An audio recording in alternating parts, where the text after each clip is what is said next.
Nacional. Hoy es un día importantísimo, no solamente para los salvadoreños ni los tepecianos, sino que para el mundo. Acordémonos de que este país genera políticas imperialistas, entonces todo el mundo está pendiente y todo el mundo está haciendo cálculos políticos si las promesas de campaña se van a cumplir o no.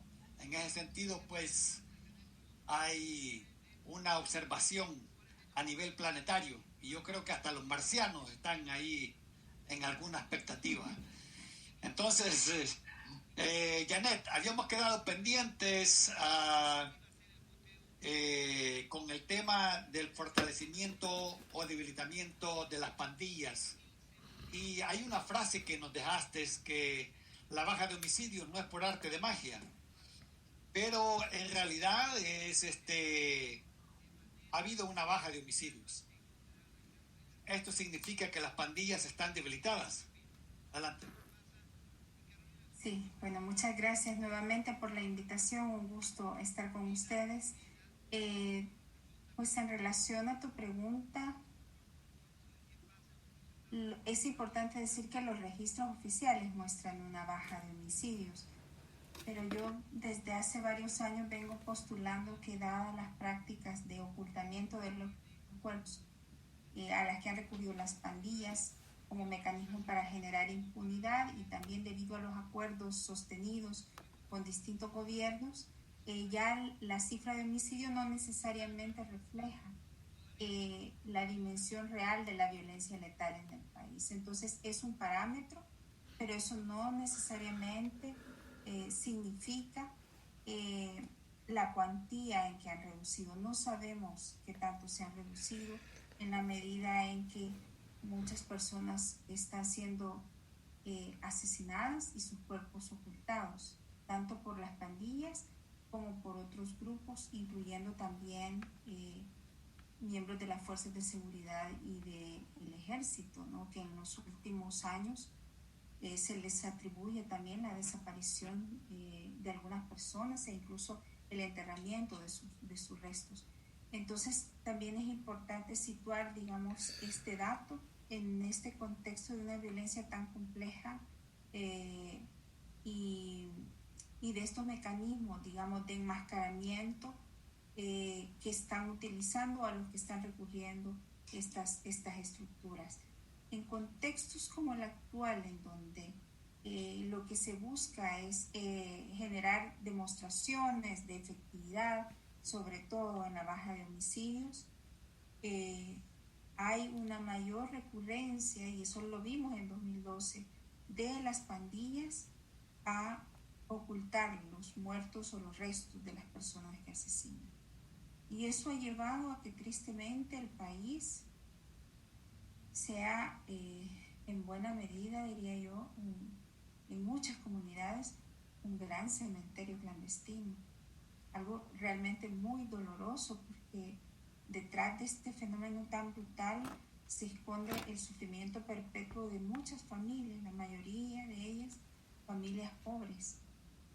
Precisamente yo estoy ahora en una investigación, un estudio académico sobre el fenómeno de las actuales desapariciones por violencia y realmente es un drama humano, es una tortura perpetua la que viven los familiares en la búsqueda, muchas veces solos, de los restos de sus seres queridos, al igual que sucedió con las desapariciones del conflicto armado. Se está reeditando esa historia. En ese contexto, yo no creo que las pandillas se hayan debilitado. Lo que hemos constatado es una evolución constante y una mutación continua de las pandillas como fenómeno criminal a partir de la adopción de distintos rasgos, entre ellos rasgos que los llevan a configurarse también con un perfil como actores políticos. Las pandillas aprendieron a negociar los muertos con los partidos políticos y con los gobiernos de turno. eso sin duda les ha otorgado una posición de poder frente a los gobiernos en la medida en que los gobiernos los necesitan para ganar elecciones, pero también para mantener altos niveles de popularidad y de aceptación. Y en ese contexto, lo que ha sucedido es un proceso de mayor empoderamiento de las pandillas, de mayor fortalecimiento de su control territorial y poblacional en las comunidades. Lo vimos a partir de 2012 con la tregua que se gestó durante el gobierno de Mauricio Funes, cómo adquirieron un mayor control y un mayor poder en los territorios, poder que no han perdido, que siguen sosteniendo y que en cada proceso de negociación van adquiriendo cada vez más el poder, más, porque incluso al ser actores con los que un gobierno negocia, estamos hablando que se les legitima como actores de la violencia, lo cual, como digo, les da un mayor poder en las comunidades, pero sobre todo un mayor nivel de impunidad para mantener ese esquema de actividades criminales que utilizan como mecanismos de sometimiento, de instauración del terror en las comunidades.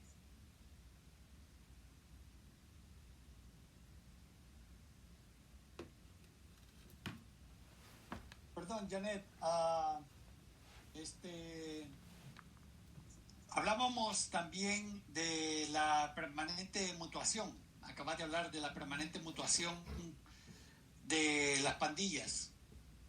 Estaba viendo algunas noticias y aparece ahí el secretario encargado del tejido social del actual gobierno de Nayib Bukele, Carlos Marroquín, si no me equivoco de su nombre.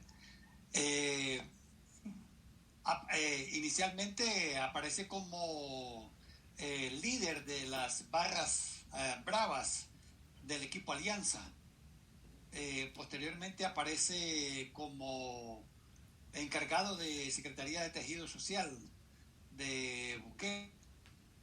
Esta es parte de esa mutación y se adjudica de que es un pandillero reconocido. También está el actual candidato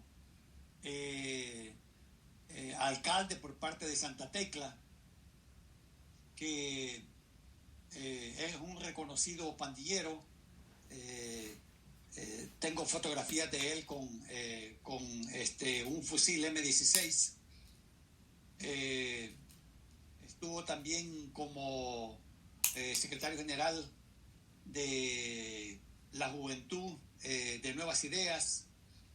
Ha sido también demandado por engañar a sus propios compañeros. Hubo un evento en Los Ángeles donde iban a participar candidatos de Nuevas Ideas y algunos que querían ir, él les ofreció visas americanas y las cuales pidió $2,500 hasta $5,000, dependiendo a varios de ellos, y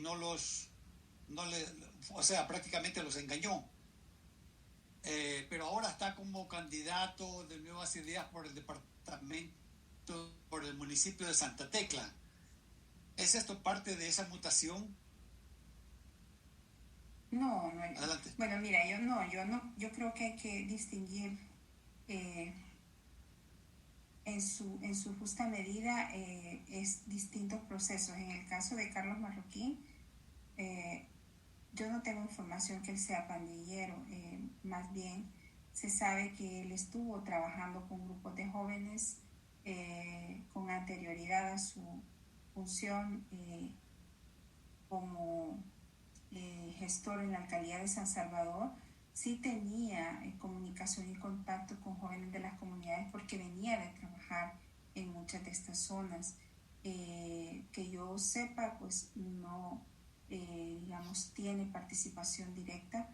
sí, obviamente se le señala a él y también las informaciones que han salido en los últimos meses como una de las personas claves para establecer los enlaces. Pero creo que hay que tener, digamos, cuidado en homologar los niveles. Él es un funcionario de gobierno que está sirviendo como enlace, hasta donde yo tengo conocimiento, con los referentes de las tres principales pandillas, como lo fue en su momento durante su gestión en la alcaldía, como empleado de la alcaldía de San Salvador. En el caso del otro joven que va como candidato a la alcaldía de Santa Tecla, pues no tengo mayor información. Digamos, creo que los elementos que tú señalas más bien muestran, digamos, actividades que podrían rayar en hechos delictivos, ¿verdad? Estas estafas, etcétera, que de hecho son, estos antecedentes son los que debería investigar el Tribunal Supremo Electoral antes de inscribir candidatos. Nuestro sistema electoral a lo largo de la historia ha permitido que muchos candidatos no idóneos, personas incluso que tienen juicios abiertos, incluyendo juicios de cuentas o que son deudores de las cuotas alimenticias en la Procuraduría General, participen a cargos de elección popular, lo cual pues contraviene, ¿no?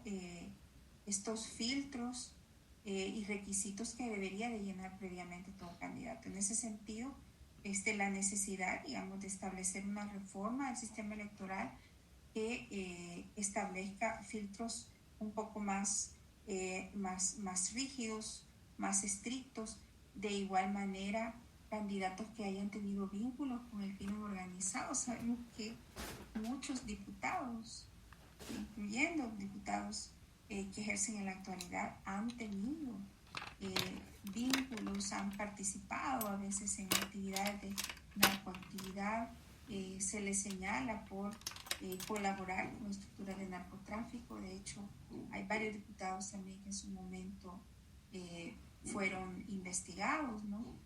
Entonces, realmente esto nos lleva, digamos, sobre todo tu señalamiento nos lleva a la necesidad de que como país, para garantizar la mayor idoneidad de las personas que aspiran a un cargo de elección popular, se establezcan toda esta serie de controles, se investigue a profundidad los vínculos, los perfiles, los antecedentes de esta persona y que en algunos casos se inhabilite, ¿verdad?, para participar. Por ejemplo, si esto que tú señalas, si efectivamente es cierto, el Tribunal Supremo debería de investigarlo para inhabilitar a ese candidato a postularse a un cargo de elección popular. Lo mismo podríamos decir de otros candidatos con cuestionadas credenciales, como el mismo Walter Araujo, ¿no?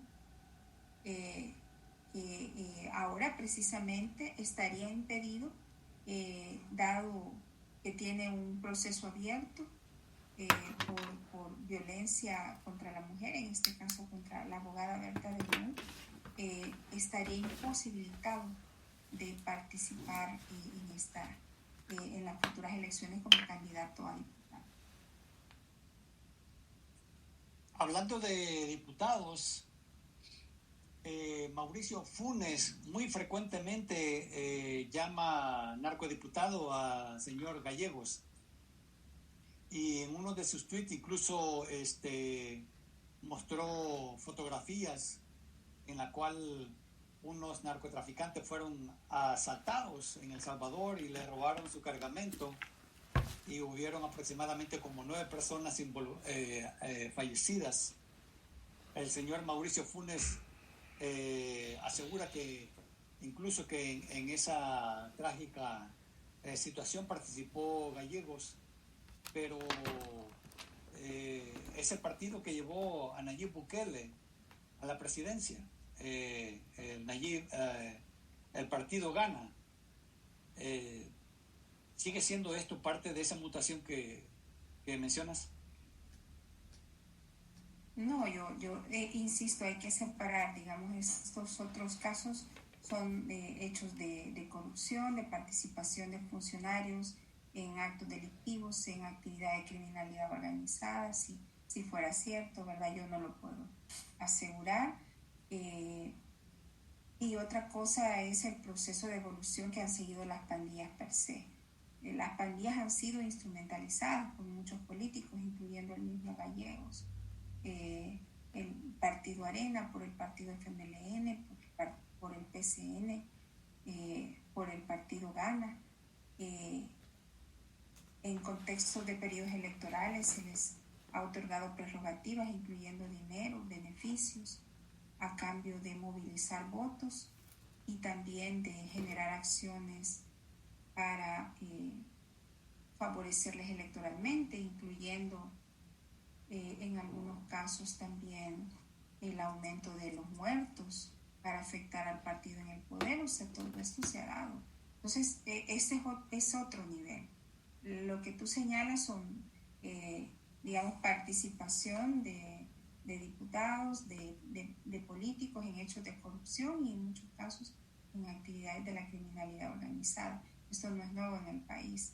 Y en el caso del diputado Guillermo Gallegos, si fuese cierto también, hay que recordar que fue aliado político del presidente Funes y también aliado político del gobierno, de los dos gobiernos del FMLN.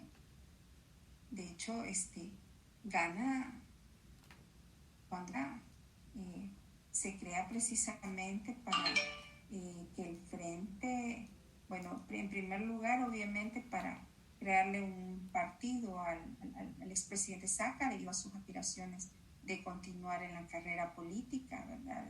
Ya se adelantaba esa posibilidad de su juzgamiento y su participación en la política le iba a generar impunidad, pero al final todos sabemos que el presidente Saca optó a Mauricio Funes, que hubo una alianza política para impedir su juzgamiento y en ese contexto se generan todas estas redes de enriquecimiento ilícito, ¿verdad? Y ahí Guillermo Gallegos tuvo un papel. Y como también, y es importante que no olvidemos la historia, como también ese grupo cuestionado de Gana, que realmente son los areneros, exareneros arrepentidos, ¿no? Operan como una facción cercana para respaldar toda la actividad legislativa del FMLN. Eso no podemos dejar de señalarlo. Ahora aparecen como un grupo adverso, pero en la práctica, en los dos gobiernos anteriores, operaron como, digamos, una minoría para favorecer al partido en el gobierno, en este caso, y que tenía también como objetivo garantizar la inmunidad del presidente Saca y obviamente abrir espacios, seguir manteniendo espacios de control dentro del gobierno, incluso Saca. Y la alianza con Saca permite que muchos funcionarios del partido Gana o que algunos funcionarios del partido Gana se les entregara ciertos ministerios, por ejemplo el Ministerio de Economía, con una concesión para Gana, y así distintas instituciones. Entonces vemos cómo, digamos, desde esta perspectiva creo que no podemos perder la objetividad. Hay que poner en su justo balance estos procesos de captura del Estado, del que no se ha salvado ningún partido, Francisco. O sea, quizás la diferencia en esos 10 años fue que surgió suficiente información que permitiera incluso el juzgamiento de muchos de estos funcionarios, incluyendo el propio expresidente Funes, que tiene varias órdenes de captura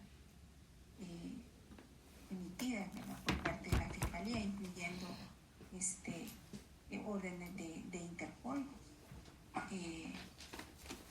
En este contexto, digamos, el tema de fondo es qué tan capturado está el Estado, y cómo estos grupos de poder fáctico siguen manteniendo el control, siguen ejecutando actividades de cooptación de captura, indistintamente de quién llegue. Y yo creo que es lo que está sucediendo también ahora en la actualidad, con otras características. Pero no podemos también evitar señalar que el gobierno del Frente fue también, y sobre todo el de Funes, capturado por estos grupos. Y parte de estos grupos, por parte de estos grupos también, un actor importante fue el general Munguía Payés, ¿verdad? Que ahora tiene también varios procesos judiciales en su contra, y que es señalado también por enriquecimiento ilícito. O sea, todos estos procesos que terminaron desmantelando el Estado, además de los robos, del saqueo, ¿verdad?, que se produjo, cómo se instalaron dinámicas criminales dentro del Estado, en este caso bajo un gobierno del FMLN. Y Janet, lastimosamente, sí. Janet, ¿en qué administración fueron llevados a la cárcel Saca y Francisco Flores? No, pues en el caso de Francisco Flores fue durante la administración Funes, ¿no? Y en el caso pues, de Saca ya durante la administración Sánchez Serén. Pero había una alianza política. Todos lo sabemos, ¿verdad? Y esa facción de Gama siguió respaldando muchas de estas acciones. Y bueno, sabemos que también la alianza con Herbert Saca fue estratégica para mantener el control de la Asamblea Legislativa, ¿verdad? El famoso hombre del maletín negro. Entonces, en ese contexto, podemos señalar que hoy día se mantienen esos procesos de captura con otros matices, pero quizás con los mismos actores. Esa es la pregunta, ¿verdad? Sí, sí. Porque bueno, estamos en una situación... Al margen, perdón, de la ideología del gobierno de turno, lo que vemos aquí es un proyecto, digo, en términos generales, estas estructuras lo que tienen es un proyecto económico, un proyecto mafioso empresarial, ¿no? Pero al final es un tema de dinero, de mantener sus tentáculos dentro del Estado para seguirse favoreciendo y de paso generar impunidad, ¿no? Es decir, que haya protección del Estado. Entonces ha habido más bien un continuismo, no ha habido ruptura. Cuando dices de que las caídas en los homicidios no es arte de magia, el diputado Parker cada vez asegura de que esas 100.000 cuentas bancarias que no tienen nombre, solamente tienen un código, cada vez asegura de que fueron a parar a manos de las pandillas. Es debido a esa cantidad se adjudican 30 millones de dólares. ¿Será ese el arte de magia que estamos hablando ahorita? Pues sí, hay indicios de que podría ser uno de los mecanismos a través de los cuales se generaron pagos o estímulos, digamos, económicos a las pandillas, pero yo creo que hay otros que no conocemos, ¿verdad? También sabemos de cómo estas estructuras han distribuido los paquetes de ahora alimentos en el marco también de la emergencia. Más recientemente se ha sabido de la entrega de mascarillas que fueron donadas al gobierno de El Salvador a grupos de pandillas y que ahora están distribuyendo en el centro de San Salvador. Es decir, no sabemos al final, digamos, todos los compromisos adquiridos y retribuidos, pero si algo es cierto, que las pandillas tienen una agenda política y tienen una serie de peticiones relacionadas con el tema de beneficios casi siempre carcelarios. Esto se ha mantenido a lo largo de 15, 20 años, desde las primeras conferencias de prensa en 2006, desde que yo recuerdo, son peticiones que se han mantenido, pero a la par, si hay ofrecimientos de dinero, por supuesto que lo van a aceptar, ¿verdad? Entonces, como me decía alguien hace años, alguien que trabajó de cerca con ellos y que en algún momento también estuvo facilitando estos procesos de negociación con la gente del frente, al final las pandillas siempre van a aceptar dinero, es decir, por su misma naturaleza, obviamente acceden, digamos, a estas entregas, pero también hay una agenda política que se ha ido complejizando y una serie de peticiones de otra índole que no sabemos en qué medida han sido o van a ser sido concedidos, ¿verdad? Van a ser concedidos, como por ejemplo el tema de espacios de poder, por ejemplo, en las alcaldías. Sabemos que desde hace ya varias elecciones hay dentro de los miembros de los consejos municipales miembros de pandillas, y esto en distintos partidos, en distintos municipios. Entonces la pregunta es hasta dónde puedan ir ganando terreno en el ámbito del espacio de decisión política, ¿no? En 2012 ellos decidían quién entraba y quién entraba a la cárcel, quién podía, digamos, a quienes les daban entrevistas, pero también tuvieron una serie de prerrogativas en relación a incluso llegar a solicitar la no aplicación de la ley de proscripción de pandillas, que fue una concesión que les hizo el general Munguía Payés. Lo mismo se señala ahora, ¿no? Que hay lineamientos a los jefes policiales de no detenerlos o de no perseguirlos o de liberarlos cuando son detenidos algunos de sus miembros. Entonces, ¿de qué estamos hablando, verdad? Claro. Hay algunos analistas y también algunos pobladores que coinciden, mira qué coincidencia esta, dicen de que Nuevas Ideas, pues formalmente es un partido, pero no tiene las estructuras, no tiene la gente con el temple, la capacidad organizativa, no tienen la maquinaria como Arena, como el FMLN, y que están optando por desarrollar una maquinaria de pandilleros para promover su campaña electoral. ¿Tienes alguna información al respecto de eso? Fíjate que no, realmente no lo he escuchado, pero es muy probable si hay una alianza con el gobierno de las tres principales pandillas. Es posible que estén sumándose a las actividades de proselitismo. Esto no es primera vez que sucede en todos los partidos. De hecho, todos los partidos, o la gran mayoría de partidos, recurren a las pandillas para poder entrar a los territorios a hacer las actividades de proselitismo. Esto ha sido así desde hace muchos años, con cada campaña electoral. Entonces no me extrañaría. Y si en este caso hay una alianza, un pacto con el gobierno, pues sin duda se va a facilitar de forma más natural esta colaboración. El tema es qué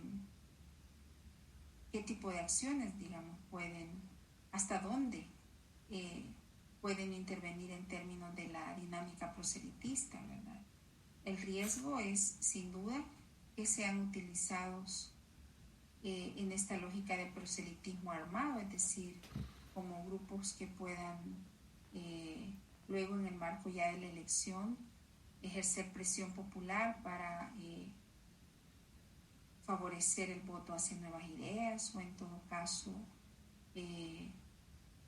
coaccionar a los electores para que voten en contra o a favor de un determinado partido, en este caso a favor de Nuevas Ideas. Es decir, son cuestiones que ya hemos visto en el pasado y que podrían apuntar a una alianza más estratégica entre Nuevas Ideas y las pandillas, que no, me parece a mí, se va a circunscribir al 2021, sino que podría en algún momento proyectarse de cara al ciclo 2021-2024.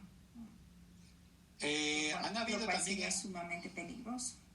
Claro, han habido entregas de bolsas de alimentos por las pandillas. También han habido denuncias que les piden los DUIs, y en las internas de Nuevas Ideas ganó el que había comprado más chips sobre la base, y personas que decían, bueno, pero yo ni pertenezco a Nuevas Ideas, ni he votado en esa interna de Nuevas Ideas, y aparezco como que he votado por Walter Araujo, que he votado por Sí. Los mayores mafiosos que hay ahí. O sea, esa burla que sucedió ahí en las internas de Nuevas Ideas, me parece a mí que es una prueba muy ejemplar de esa vinculación estratégica de la cual estás hablando. Sí, además de ser un irrespeto, ¿verdad?, a toda la base social, a toda la base electoral de Nuevas Ideas, en la medida en que se simuló, ¿verdad? Si efectivamente fue así, ahí debería de intervenir el Tribunal Supremo Electoral con una investigación de lo que sucedió.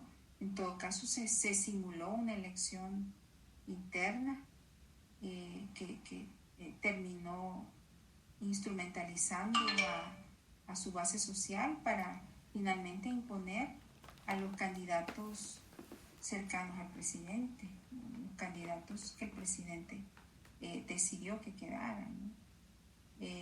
Entiendo que eso ha causado también malestar y conflictos internos, sobre todo a nivel de ciertos departamentos, y vamos a ver al final en qué se traduce en términos electorales. Pero sí, efectivamente, algo que tenemos que reconocer es que Nuevas Ideas no es un partido que tenga una base territorial ni una base social.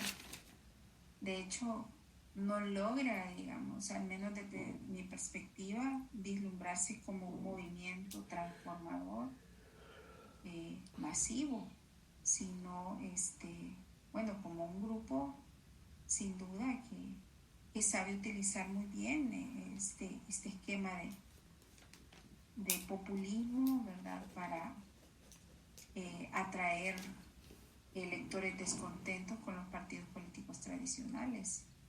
Y básicamente una estrategia central ha sido este discurso antisistema de ataque a los partidos tradicionales, principalmente al FMLN y a Arena, ¿no?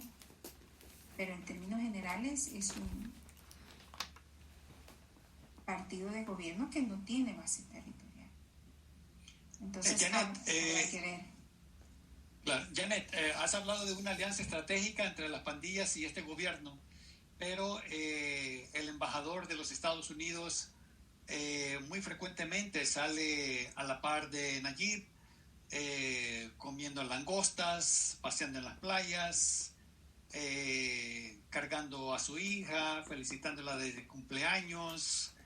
Es un embajador que está dando excesivas muestras de apoyo a este gobierno, sabiendo de que hay esta alianza estratégica. Hoy es un día muy importante, no solamente en los Estados Unidos, sino que para el planeta. El cambio de gobierno, tal parece que va a haber un cambio de gobierno. Si es que sucede este cambio de gobierno, esa alianza estratégica podría ser afectada. Bueno, mira, yo no he afirmado, digamos, que existe una alianza estratégica, sino que podría estarse configurando de cara a los signos que estamos viendo, ¿verdad? Yo lo he adelantado como un posible escenario. No tengo elementos para asegurarlo, sino más bien estoy, digamos, adelantando un escenario muy peligroso para el país que podría configurarse en una seria amenaza, ¿no?, a la vida, a la seguridad también de toda la población, en la medida en que se está generando una alianza política con estructuras pues delincuenciales, ¿no?, que ejercen mucho daño en las comunidades, que han provocado mucho dolor. Y en ese contexto pues yo he estado, y lo vuelvo a repetir, he estado a favor de establecer un diálogo político con las pandillas, que pase por una estrategia de desmontaje de la violencia y de generación de, digamos, un proceso de pacificación que incluya el desarme de estos grupos y su reincorporación a través de estrategias de rehabilitación, de reinserción social. Es decir, es un elemento que yo he venido planteando desde hace mucho tiempo, quizás 2007 más o menos, la necesidad de que se establezca este proceso, porque son grupos cada vez más representativos, hay toda una base social que no podemos ignorarlo, ¿no?, pero que se haga bajo un proceso transparente y bajo los principios que establece la ley. De hecho, dentro del Estado salvadoreño existen herramientas, mecanismos legales que le permitiría al gobierno, mediante una estrategia de rehabilitación, intentar, digamos, incorporar a estos grupos a la vida social, favorecer la reinserción e incluso la implementación de procesos de justicia restaurativa, ¿verdad?, que se han llevado a cabo en otros países, precisamente con a veces grupos de violencia juvenil o grupos de pandillas. Hay experiencias de procesos de justicia restaurativa, pero son otros enfoques, no es este proceso de acuerdos mafiosos, esto es totalmente distinto. Entonces yo Janet, sí creo en la necesidad de eso, de que se incorpore. Sí. Janet, Sí. los analistas, así como tu persona, tienen extraordinaria lucidez para este diálogo. Lo ven como una alternativa, como una salida. Pero ¿el pueblo está preparado para esto? No, sin duda, ¿verdad? Sin duda, creo que aquí... Porque cuando los políticos buscan la popularidad es porque el pueblo no está preparado para esto. Sí, pero además recordemos que la gente ha sido victimizada por estas estructuras y hay una indignación cada vez que tienen conocimientos de negociación.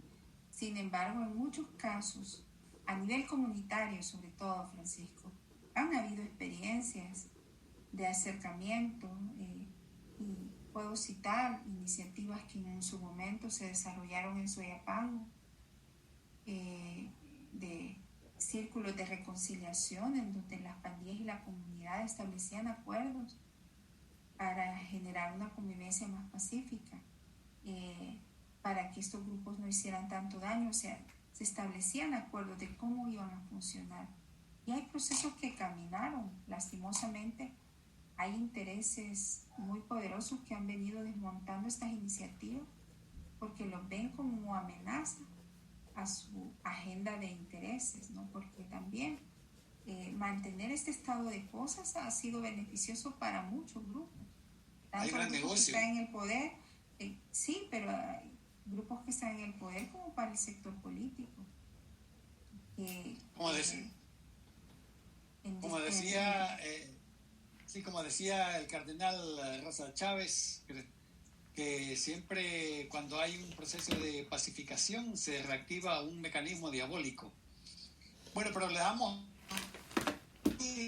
y pasamos aquí con Pablito, que tiene aquí algunas cosas, inquietudes de la audiencia. Adelante, Pablito. Bueno, aquí mira, doctora Yanera Aguilar, decirte que es una Es una maravilla ver aquí el desfile, aquí el chat room, todo lo que dice nuestra gente, todo lo que dicen los salvadoreños, las salvadoreñas. Desde Canadá, mira, están saludando, Nueva York, Nueva Jersey. Están aquí en Maryland y la parte aquí de Nueva York, también en Washington, en Los Ángeles. Y obviamente pues los comentarios van con las grandes preocupaciones y que muchos de ellos dicen, tengo 20 años de estar mandándole dinero a mi familia, parte de ese dinero va para los grupos paramilitares porque es la extorsión.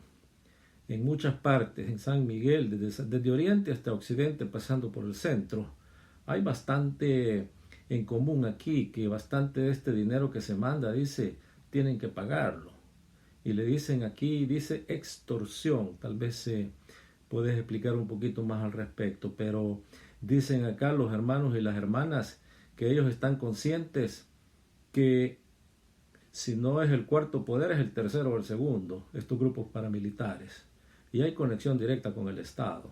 Nos hablan aquí de un Estado fallido, Janet Aguilar. Nos hablan de un Estado terrorista. Nos hablan de un narcoestado. Y nos hablan de que desde el 1992 uno de los acuerdos fue ese. Establecer un acuerdo en donde se tenía que respetar el narcoestado. Se tenía que respetar el Estado terrorista. Se tenía que respetar el Estado privatizador. A cambio, podía llegar al poder. De lo contrario, no ibas a llegar. De ahí es donde se habla de un bipartidismo. Y es excelente, dicen acá, el punto que hablabas de hay que ser objetivos. Hay que ver la realidad. Muchos acá nos están diciendo, mira, que se tuvieron que venir porque ya los habían amenazado los grupos paramilitares, que están íntimamente conectados con el poder. No se puede divorciar esta pareja. No se puede. Uno no puede sobrevivir sin el otro. Norman Quijano, Mason, nadie los puede tocar, porque son parte del poder fáctico. Y son, en algunos casos, los que han sido enviados con esas famosas bolsas, millones de dólares repartidos a todos estos grupos paramilitares a lo largo y ancho del país. Es ya tiempo, dice Luisito, se pone siempre Luisito que nos saluda. Mira, es tiempo que se diga lo que dice la doctora. ¿Por qué no negociamos? ¿Por qué no nos sentamos todos?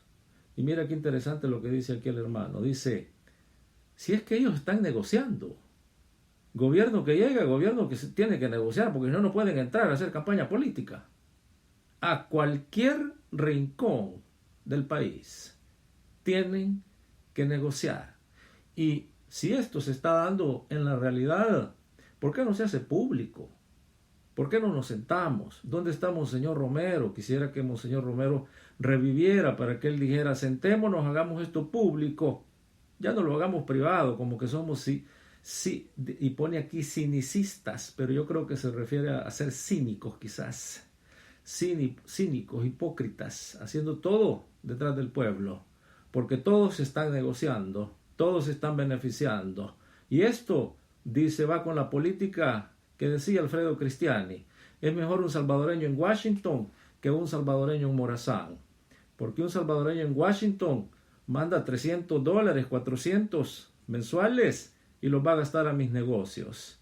Entonces, allí viene el Estado narcoestado, el Estado terrorista, un Estado que ve a cada salvadoreño con el signo del dólar, pero que no le va a funcionar en el país. Por lo tanto, hay que crear condiciones de terrorismo permanente.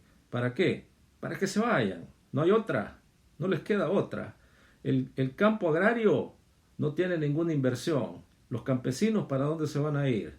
En vez de irse para San Salvador a que les den trabajo, se tienen que ir a Texas, se tienen que ir a Arizona, se tienen que ir a Washington. ¿A qué? A servirle de esclavo a los gringos para mandar esas remesas que siguen perpetuando un Estado terrorista. Janet Aguilar, piden aquí cuál es tu reacción, tu lectura y en qué cosas tal vez estarías de acuerdo o no, pero también nos dicen que quizás hasta un 40% del Estado estaría penetrado por el paramilitarismo, llamémosle como le llamamos, en todos los órganos, el judicial, el legislativo y el ejecutivo. Y nos dicen acá, son raras las alcaldías en donde no hayan miembros de los grupos paramilitares adentro. Janet Aguilar, adelante. Pues mira, digamos, efectivamente en términos de el fenómeno criminal, ¿verdad? Las pandillas son una expresión sui generis de la criminalidad organizada. Cuando uno examina las características, en los últimos 20 años han ido adquiriendo rasgos característicos del crimen organizado, pero no equivalen a la criminalidad organizada. Entonces, esa es una primera distinción, ¿no?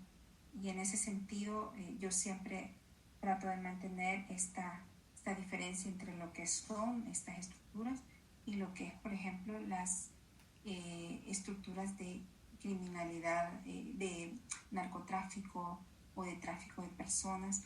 Están muchas veces vinculadas, establecen coordinaciones, realizan actividades criminales similares, pero son estructuras distintas. Entonces, digamos, esa distinción es importante. De igual manera, creo que no son grupos paramilitares como tal. Al menos desde mi concepción, sí son grupos armados ilegales, pero que no necesariamente han funcionado bajo la licencia del Estado. Sí, en algunos periodos, como en los periodos electorales, responden a lineamientos del Estado, pero no son, digamos, ni parte orgánica ni estructuras que dependen de la dirección o la estructura del aparato legal del gobierno del Estado salvadoreño, que es una de las características de las estructuras paramilitares, ¿no? Que son estructuras que operan en coordinación con el gobierno, como sucedía con los escuadrones de la muerte, como sucedía con Orden, y todas estas estructuras paralegales se crearon durante el periodo del conflicto, ¿no? Era también una manera de enmascarar la violencia institucional, atribuyendo la responsabilidad a estos grupos, pero todos sabíamos que estos grupos actuaban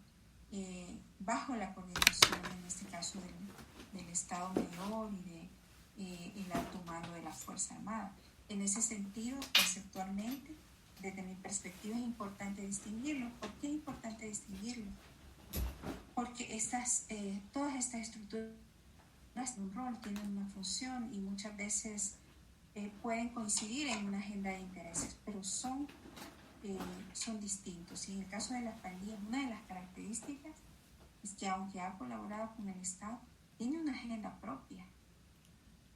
Tiene una agenda propia y en ese sentido que sí tiene mucho que ver con las actividades de lucro, porque en los últimos años transitaron en los últimos 15 años de lo que eran, digamos, estructuras en búsqueda de identidad, de reconocimiento social, sobre todo, a estructuras con fines de lucro, ¿verdad? Luego de las manos duras y toda la evolución que se produce de estas estructuras en las cárceles principalmente, que es donde se recurre a la extorsión como un mecanismo de generación de ingresos corporativos. Esto no sucedía antes de la mano dura, la extorsión. Las extorsiones masivas que se produjeron a partir de 2006 se producen precisamente por efecto indirecto de las políticas de mano dura que terminan abandonando su suerte, digamos, en estas cárceles a grupos de pandillas que se encuentran en esas cárceles y se organizan como redes nacionales, una situación que no se había producido antes de las manos duras ni de las supermanos duras en este caso de Saca. Entonces, En ese contexto, yo sí creo que es importante. En este momento, y ese es también otro de los aspectos en los que yo he estado insistiendo, la importancia de visibilizar que esta violencia tan compleja que tenemos en el país, esta violencia perpetua, digamos, que nos ha afectado, que nos ha configurado como un país históricamente violento, es producida por distintos actores. Y en ese sentido yo distingo, ¿verdad? Mafias locales, criminalidad transnacional, grupos de pandillas, estructuras o grupos de exterminio que en los últimos años han emergido, han irrumpido nuevamente, al principio con fines de eliminación de pandillas. Precisamente muchas de las acciones de limpieza social de pandilleros las han ejecutado grupos paramilitares, que en muchos casos funcionan en coordinación o han funcionado en coordinación con la policía, ¿no? Y también con miembros del ejército. Y de igual manera tenemos a la delincuencia común, que está cada vez más minimizada, pero que siempre existe. Y obviamente la criminalidad compleja, la criminalidad de cuello blanco vinculada a estos delitos de corrupción, de enriquecimiento ilícito, etcétera, ¿no? Y que, en donde, bueno, participan políticos. Entonces, digamos, es importante desde mi perspectiva poner en este plano estos distintos niveles. En algún momento se encuentran y son, digamos, coinciden en una agenda de intereses criminales, sí, pero son cosas distintas.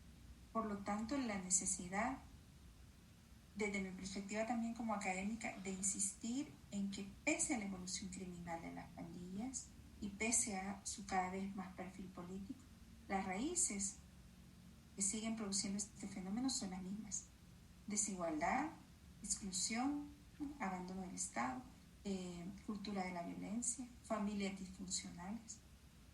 O sea, pese a que han evolucionado a este nivel, y sin duda hay que responder desde la fuerza coactiva del Estado, desde la persecución del delito con las herramientas que dan, no podemos desestimar, a diferencia del crimen organizado tradicional, que estos tienen raíces sociales y que ahí ha estado la gran deuda del Estado, ¿verdad? Porque básicamente emergen como un nuevo fenómeno, primero generacional, luego criminal, a partir de la incapacidad que tuvo el Estado salvadoreño en el periodo de posguerra de integrar, de incluir socialmente a estos grandes segmentos de la población, lo que Ignacio Martín Baró llamó en su momento el lumpen proletario, ¿no? Que ahora son las pandillas. Obviamente hay distintos niveles, y también hay que reconocer que hoy día entre las pandillas hay hasta distintos estratos sociales, ¿verdad? No es lo mismo, por ejemplo, los liderazgos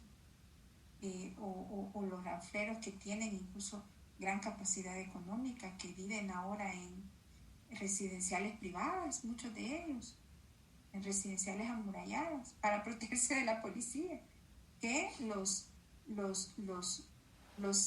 bichos, digamos, de la calle que viven en la campanera, en estos barrios pobres, o sea, que siguen viviendo, pese a su actividad criminal, en la misma condición de pobreza. Cuando los detienen, vos ves las casas en que los detienen, casas de lámina, etc. Entonces, creo que no hay que perder esa perspectiva, y no podemos, digamos, homogenizar estas dinámicas criminales. Creo que hay que distinguirlo. Sí, obviamente se requiere un Estado fuerte para perseguir estas distintas expresiones de la violencia, pero en el caso de las pandillas, insistir en la necesidad de una respuesta también social, porque hay muchos chicos que ahora son postes, por ejemplo, en las comunidades de 8 o 9 años, que andan con su pistolita ya en la cintura, que pueden rehabilitarse, y muchos otros jóvenes, digamos, que no han transitado en esa ruta progresiva de la dinámica criminal, que podrían, a través de procesos de intervención, prevención primaria, prevención secundaria, incorporarse. Y lo otro es que hay muchos ranfleros y muchos líderes históricos cansados de la vida de la violencia, que querían parar la violencia, ¿verdad? Yo tuve oportunidad, digamos, de conocer a muchos de ellos, algunos están ya muertos, pero llegan a un punto a sus 25 años que están tan cansados de la violencia dentro de la pandilla, de la violencia de la policía, cuando ya tienen hijos sobre todo, que quieren hacer un giro. Entonces son oportunidades que no se han aprovechado. Los gobiernos de Funes, los gobiernos de Sánchez Serén y este gobierno han tenido la gran oportunidad de oro de hacer esa transformación, de aprovechar esas condiciones de distintos sectores de la pandilla, quizás no de todos, pero que han expresado la voluntad de parar la violencia. Entonces es una oportunidad de oro que pudo haber permitido al país, si se hubieran hecho las cosas de otra manera, avanzar en ese proceso de pacificación, como lo hizo, por ejemplo, Ecuador, ¿verdad? Cuando Rafael Correas suscribe y legaliza a los Latin Kings y a los Nietas. Y obviamente fue un proceso complejo y difícil y muchos murieron, muchos los asesinó el crimen organizado por haber suscrito ese acuerdo con el gobierno de Correa, digamos, pero hubo un avance en ese sentido y bueno, sabemos que ahora una de las pandillas más violentas, que son las ecuatorianas, fueron desmontadas a partir también de ese proceso, ¿no? Que, como digo, no ha sido fácil. Pero en el caso salvadoreño no lo vemos así, o sea, es esta lógica depredadora de los políticos de turno, de instrumentalizar para fines políticos sin pensar en instaurar procesos más estructurales de desmantelamiento de la violencia. Y una muestra de ello es que ni siquiera en estos procesos de pacificación, por ejemplo, hay intervención de las víctimas. En estos procesos de treguas, por ejemplo, 2012 y ahora, hay posibilidad, digamos, de que el Estado incluso entre a atender a través de su sistema de atención a víctimas, a muchas de las víctimas de la violencia de pandillas, niñas, mujeres, ¿verdad?, que son violadas sistemáticamente por estos grupos, familias enteras que viven amenazadas. No hay nada de eso, o sea, las víctimas están olvidadas. Y en ese contexto, digamos, vamos a seguir perpetuando la violencia y, de mi perspectiva, comprometiendo el futuro, ¿verdad? Porque yo creo que hemos llegado a un punto de no retorno si continuamos con esta lógica mafiosa de instrumentalizar la violencia para fines propiamente de una agenda de intereses políticos particular que ni siquiera representa una agenda de intereses colectivos, ¿verdad? Porque está bien que se negociara una agenda de intereses colectivos, pero en este caso se trata de una agenda de un grupúsculo que llega al poder con una agenda de perpetuación básicamente para fines de enriquecimiento, porque no hay una agenda política de principios para transformar el Estado. Hay una agenda de acumulación de recursos, de captura del Estado. Doctora Janet Aguilar, miren que aquí podemos pasar horas y horas y horas y nos estamos educando. La doctora ilustrándonos a todos aquí con esa experiencia que ha adquirido a través de los años, ese estudio, ese intelectualismo y esa academia que se enriquece todos los días y ahora está compartiendo. Le agradecemos toda esa gentileza que ha tenido. Y vamos a ver aquí, Francisco, vamos a ver si volvemos a tener a la doctora con nosotros, porque mira aquí el tiempo cómo nos vence, y aquí, como te digo, podemos pasar más horas y más horas, Janet.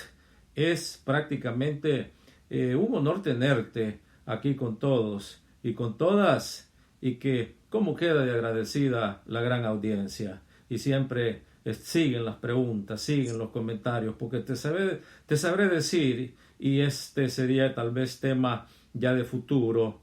Hay que trabajar en un proyecto, en ese proyecto de pacificación, de negociación, de diálogo. Hay que ver cómo lo montamos, porque los pueblos siempre están listos para la paz, para el amor, para la solidaridad. Siempre están listos. Los que no están listos es esa cúpula que decís.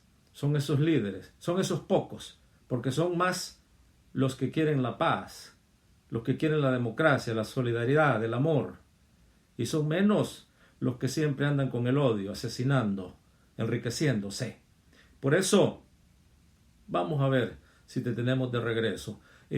Francisco, mira, interesante el tiempo. Le vamos a pasar los micrófonos a Francisco para que nos despida la doctora, luego la doctora y bueno, a ver si regresamos, doctora. Excelente. Francisco, adelante. Gracias, Pablo.